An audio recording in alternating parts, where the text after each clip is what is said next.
le code au service de votre croissance. Bonjour les amis, je suis Anis, fondateur de anisleads.com. Aujourd'hui, la publicité payante coûte de plus en plus cher. Et mon métier est justement de créer des systèmes automatiques qui vont générer pour vous des leads en continu, qui vont faire de la prospection pour vous H24. Le problème aujourd'hui avec la publicité payante, c'est que c'est plus adapté à l'impulsion, aux achats impulsifs. Donc, c'est parfait pour un produit à 20 euros. Donc, le client, il va cliquer, il va acheter et puis c'est terminé. Par contre, lorsqu'on a un service qui vaut 1000 euros, personne ne va acheter ne va acheter un produit qui vaut 1000 euros sur un coup de tête ou après un scroll.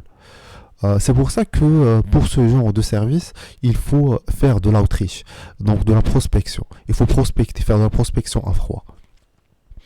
Et le deuxième souci ici, lorsqu'on cherche à sponsoriser ou à faire de la publicité payante pour des services qui valent cher, c'est la durée d'entraînement.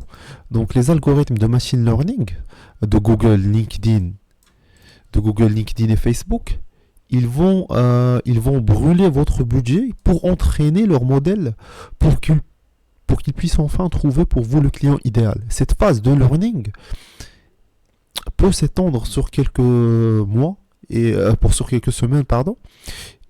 Et chaque jour, vous allez brûler une grande partie de votre budget sur des leads qui ne sont pas pertinents à votre business, pertinents à votre niche.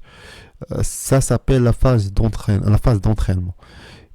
Et lorsqu'on ajoute ça au fait que déjà les enchères sur les services high ticket sont le plus souvent extrêmement élevés, les algorithmes de Google, LinkedIn et Facebook font exploser les enchères, normal, parce que le service il est cher.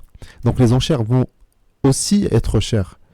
Le prix par clic va exploser de la même façon que le prix du service commercialisé est élevé. Donc pour les services high ticket dont le prix est élevé, l'outreach est la seule infrastructure rentable. Donc la prospection à froid est la seule infrastructure rentable. Si vous êtes par exemple un avocat, une agence de communication, un notaire ou un courtier d'assurance, agence de recrutement, de la publicité payante ne va surtout pas vous permettre de trouver des clients. C'est possible, mais vous serez en concurrence avec des cabinets et des géants dans le secteur et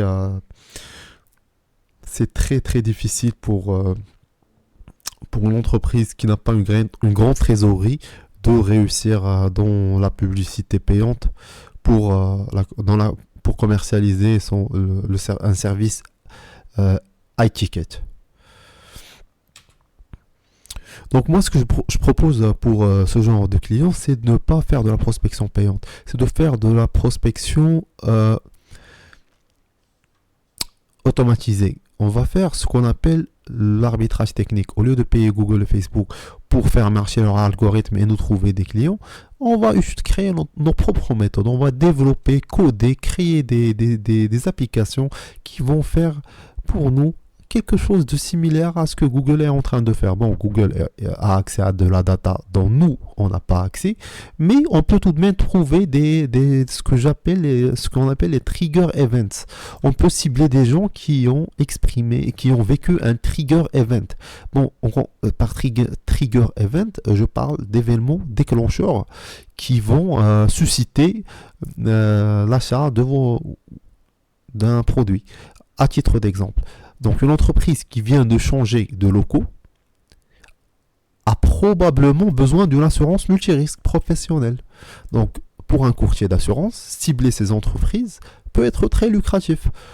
Par exemple, donc admettons que vous êtes une agence de marketing. Si Google a réalisé un changement dans son algorithme de référencement naturel, et que certains sites ont perdu énormément de trafic, à ces sites-là ont probablement besoin d'une agence en marketing pour les aider à récupérer le trafic. Donc ça, c'est ce que j'appelle des trigger events qui, une fois réalisés, la chance de vendre à ces prospects augmente énormément. Et puis, on va aussi faire de la prospection sans trigger event. C'est là où on identifie les prospects qui ont besoin de vos services, même si ce besoin n'est pas encore exprimé ouvertement. Donc là, on va cibler les gens en se basant sur leur profil, leur secteur, la maturité du business, etc. etc. Bon, l'avantage de ne pas attendre le trigger event et de prospecter sans attendre le trigger event, l'avantage, c'est qu'on détecte le besoin même s'il n'a pas encore été exprimé. Donc ça, c'est les deux méthodes que j'utilise personnellement pour faire de la prospection pour mon business et pour le business de mes clients. Donc, si vous êtes prêt à passer à l'action, n'hésitez pas à réserver un appel gratuit sur anisleads.com. On va discuter ensemble quelle serait la meilleure stratégie de prospection pour vous. Et on va créer des systèmes automatisés qui vont alimenter votre pipeline en continu à 24 heures sur 24. Donc n'hésitez pas à me contacter et je vous dis passez une excellente journée.